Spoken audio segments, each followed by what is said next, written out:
মুরগির গোশত দিয়ে তেহেরি রান্না করা হবে। সম্মানিত দর্শক, আসসালামু আলাইকুম। আপনারা দেখতে পাচ্ছেন এখানে তেহেরি রান্না হবে। এখানে দেখেন কোঠা বাছার কাজ চলছে, বাটা ঘষা হচ্ছে। দেখেন এখানে কাঁচামরিচ দেখেন বাটা হচ্ছে, মশলাগুলো সুন্দরভাবে বাটা হচ্ছে। এখানে যে পেঁয়াজ কুচি কাটা হচ্ছে দেখুন। এখানে দেখুন আঁকা করা হচ্ছে, রান্না বান্না চলবে। দেখুন আলহামদুলিল্লাহ, মুরগির গোশত, এই মুরগির গোশত দিয়ে আজকে তেহেরি রান্না হবে। ভিডিওটি পরিপূর্ণভাবে দেখবেন, আশা করি অনেক লম্বা ভিডিও হবে। দেখুন গোশতগুলা সুন্দরভাবে পানি দিয়ে ধোয়া হচ্ছে, নাড়াচাড়া করে।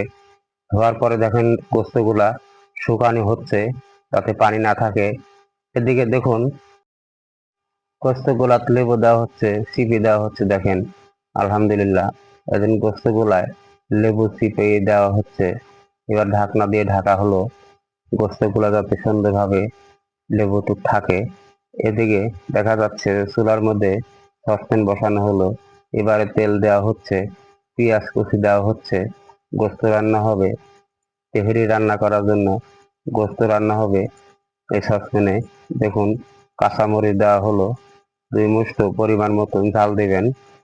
এবারে দেখুন মশলাগুলো দেওয়া হচ্ছে, দারচিনি, এলাচি, তেজপাতা, বড় ফল, সাদা ফল, সব ধরনের মশলা এখানে একত্রিত করে দেওয়া হলো। আলহামদুলিল্লাহ, পুরো ভিডিওটি না দেখলে বুঝতে পারবেন না কত সুন্দর পরিবেশে রান্না করা হবে আজকে ইনশাল্লাহ। দেখুন মশলা বাটা দেওয়া হচ্ছে, আদা বাটা, জিরা বাটা, মশলা বাটা। গোশত রান্না হবে এখানে, নাড়াচাড়া করা হচ্ছে যাতে ধরে না যায়। এবারে দেখুন এখানে দেওয়া হলো টক দই। টক দই দেওয়া হলো গোশত রান্না করার জন্য। যেহেতু তেহেরি রান্না করা, টক দই দিলে গোশতটা খুব সুস্বাদু হবে, দেখতে ভালো লাগবে। বাদাম বাটা দেওয়া হচ্ছে, বাদাম বাটা, কাঠবাদাম, পেস্তা বাদাম, এগুলো দেওয়া হলো। পরিমাণ মতন লবণ স্বাদ অনুসারে দিবেন, বেশি দিলে সমস্যা। এবার দেখুন গোশতটুক কত সুন্দরভাবে এখানে রাখা হয়েছে। সেই গোশতগুলো দেওয়া হলো সসপ্যানে। সসপ্যানে দিয়ে একটু নাড়াচাড়া করা হবে যাতে গোশতগুলো সুন্দরভাবে মশলাগুলো ঢোকে, যাতে লেগে না যায় সসপ্যানে।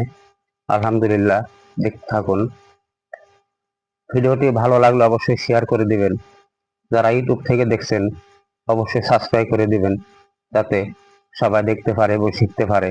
নাড়াচাড়া করা দেওয়া হচ্ছে। এবার এবার দেখা যাচ্ছে মশলা দেওয়া হলো রেডিমিক্স মুরগির মশলা। এই মশলাটা দিলে অবশ্যই সুস্বাদু হবে, খাইতে ভালো লাগবে, টেস্টি হবে। আপনারা অবশ্যই এই মশলাটা ব্যবহার করবেন তেহেরি রান্নার জন্যে। আলহামদুলিল্লাহ, গোস্তটুকু নামানো হলো। দেখুন কত সুন্দর কালার আসছে গোস্তটুকে। এই গোস্ত দিয়ে এবার তেহেরি রান্না হবে। এবার তেহেরির জন্য তেল দেওয়া হলো সসপ্যানে, পেঁয়াজ কুচি দেওয়া হলো।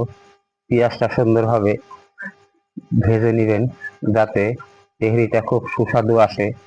কিছু কাঁচামরিচ দেওয়া হচ্ছে, আমান কাঁচামরিচ দিয়ে দিবেন তাতে আরো ভালো লাগে। এবারে মশলা দেওয়া হচ্ছে কিছু, ভিন্ন আইটেমে আজকে এ তেহেরি রান্না হবে। দেখুন এখানে কিছু মশলাপাতি দেওয়া হলো, তেজপাতা দেওয়া হচ্ছে।